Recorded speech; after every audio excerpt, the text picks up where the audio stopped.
few moments later.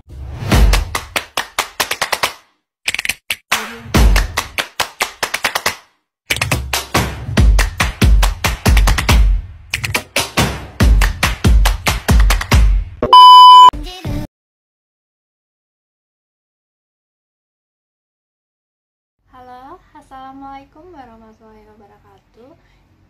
I want to introduce myself.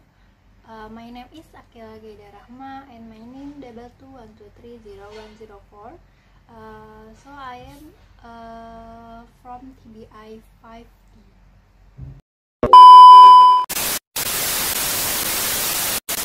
Okay, so today I will presentation about aliran-aliran dalam filsafat pendidikan.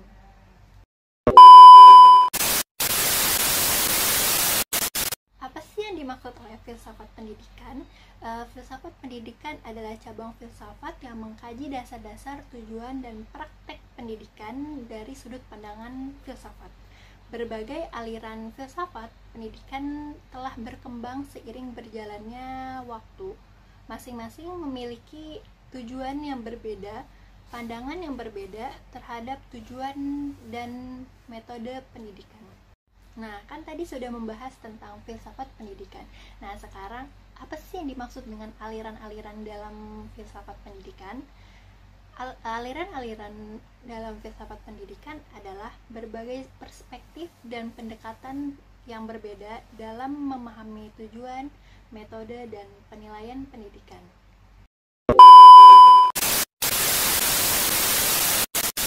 Sekarang kita masuk ke dalam jenis-jenis aliran dalam filsafat pendidikan. Nah, aliran-aliran dalam filsafat pendidikan tersebut memiliki 8 aliran. Yang pertama adalah perennialisme, yang kedua esensialisme, yang ketiga progresivisme, yang keempat rekonstruksionisme, yang kelima eksistensialisme, yang keenam behavior, yang ketujuh konstruktivisme, dan yang terakhir humanisme. A few moments later.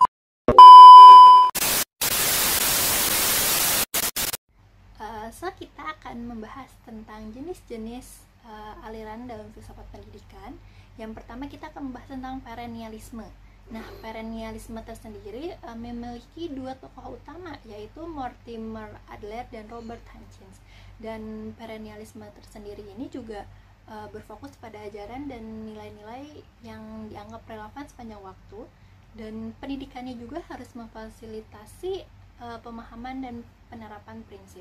Bukan cuma hanya pendidikan, kurikulumnya juga harus berfokus kepada karya-karya klasik dan ide-ide yang dianggap universal, seperti karya-karyanya Plato, Aristoteles, dan Shakespeare. Selanjutnya, yang kedua yaitu esensialisme. Esensialisme juga memiliki tokoh utama. Yang pertama adalah William C. dan Bagley. Apa sih yang dimaksud oleh esensialisme? Esensialisme itu menekan pentingnya mempelajari keterampilan dasar dan pengetahuan inti yang dianggap esensialisme dalam perkembangan individu. Dan kurikulumnya juga berfokus kepada inti yang mencakup matematika, sains, bahasa, dan sejarah yang dianggap sebagai sarana untuk menyiapkan pengetahuan dan keterampilan yang mendalam. Selanjutnya, jenis yang ketiga yaitu progresivisme. Progresivisme itu sendiri memiliki dua tokoh utama, yaitu John Dewey dan Francis Parker. Progresivisme itu pentingnya perkembangan individu dan kebutuhan untuk menyesuaikan pendidikan. Dan pendidikannya juga berfokus kepada pengalaman belajar yang relevan dan menarik.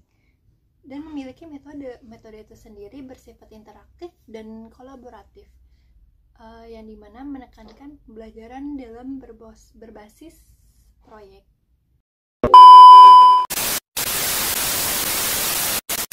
A few moments later. Nah, yang keempat adalah rekonstruksionisme. Memiliki tokoh utama yaitu Theodore Bramell. Dan rekonstruksionisme itu adalah memandang pendidikan sebagai alat perubahan sosial. Pendidikan juga harus berfokus kepada masalah-masalah.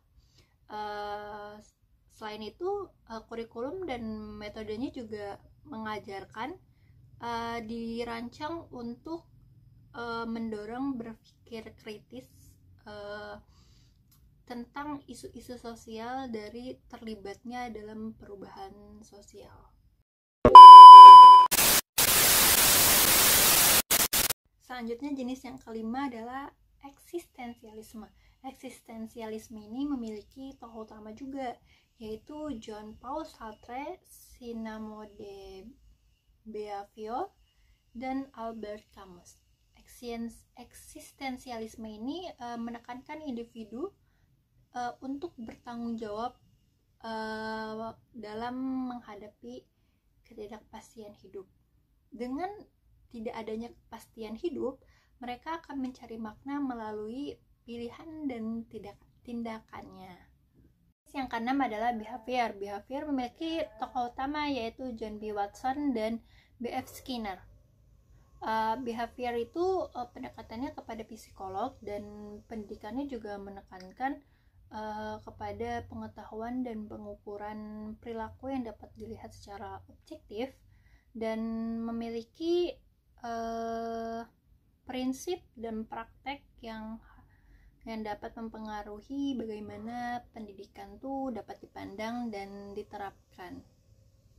A few moments later.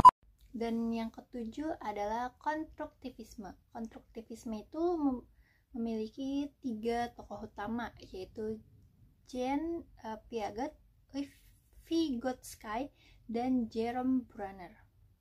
Dan konstruktivisme itu pendekatan dalam filsafat pendidikan dan juga psikolog, yang dimana menekankan pengetahuan dan pemahaman yang dibangun oleh individu itu sendiri melalui pengalaman dan interaksi kepada lingkungan sekitar.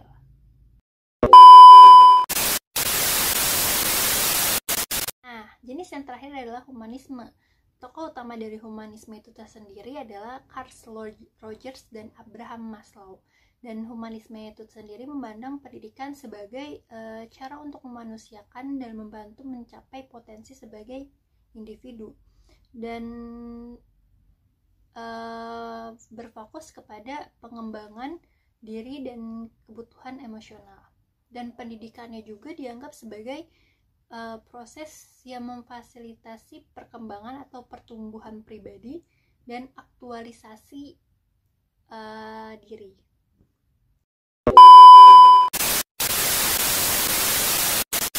A few moments later.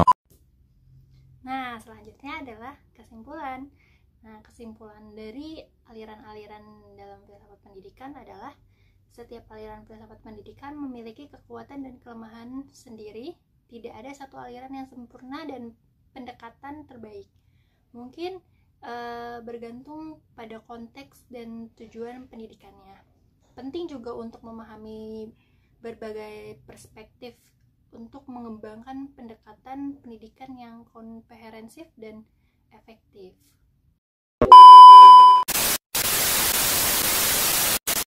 A few moments later. Okay, enough this presentation about aliran dalam filsafat pendidikan. Thank you for watching. If you have any question, feel free to ask in the comment. A few moments later.